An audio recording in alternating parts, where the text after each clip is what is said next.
You know, it's interesting. If we were talking about a year ago or looking back at a year ago, what we would have actually been talking about are oil prices surging after that U.S. airstrike on Iran's Soleimani. It's incredible what a year has transpired. That being said, I'm curious, if you had to compare this to another time in history, does this feel like 2010 to you or 1999 or something else?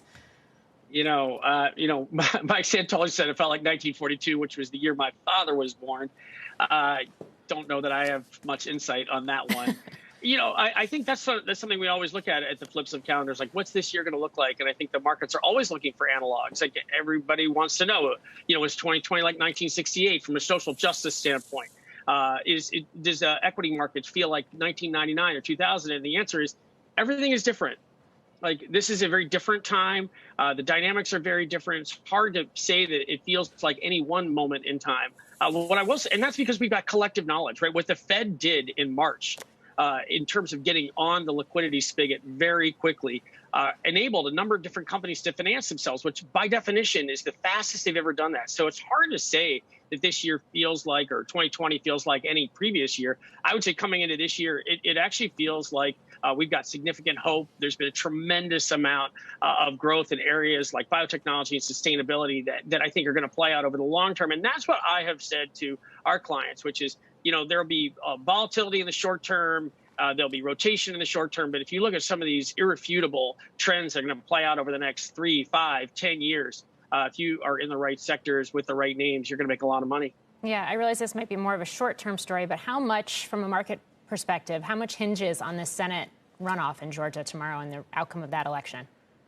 Yeah, I think the market has priced in the fact that at least one of these two seats is going to go to a Republican, and so therefore there's a status quo. The market definitely likes where the executive branch and the legislative branch are not in the same hands. So if it turns out that we get two Democrats elected, then we're likely to see some reaction to that because it's really not priced in. But I will just say this, irrespective of who controls the House and the Senate, I think we're going to see significant fiscal spend. I think we're going to see an infrastructure bill. I think there's going to be some things that happen because at the end of the day, whether you're Republican or Democrat, the economy, in particular for small businesses and individuals and states and localities, they need help in order to bridge the gap until things start to get back to some sort of semblance of normal post-vaccination. And so I think that may be an opportunity for investors if there's a pullback to really get involved here. It won't matter in the long term whether it's Democrats or Republicans that control the House and Senate.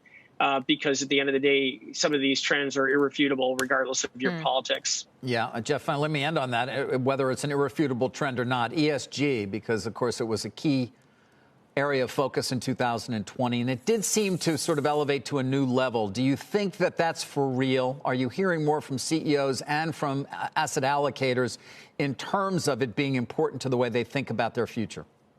Absolutely. It is for real. No question about it. And when you break it down, you look at sustainability, I think there'll be a real push on the part of companies and on the world to be carbon neutral by 2050. There's going to be a lot of investment spend there. Whether it's social justice, I think people will get called out pretty quickly for not putting actions behind their words. And I think you'll see a lot of initiatives on the parts of CEOs and corporations to bring about more equity, more fairness. That's a big theme for us. It is not going away anytime soon. In fact, I would say it's a business imperative. It's not just the right thing to do from a moral standpoint. It is the right thing to do from a business standpoint. So people are going to get on the ESG train pretty quickly or they're going to get left behind. Shepard Smith here. Thanks for watching CNBC on YouTube.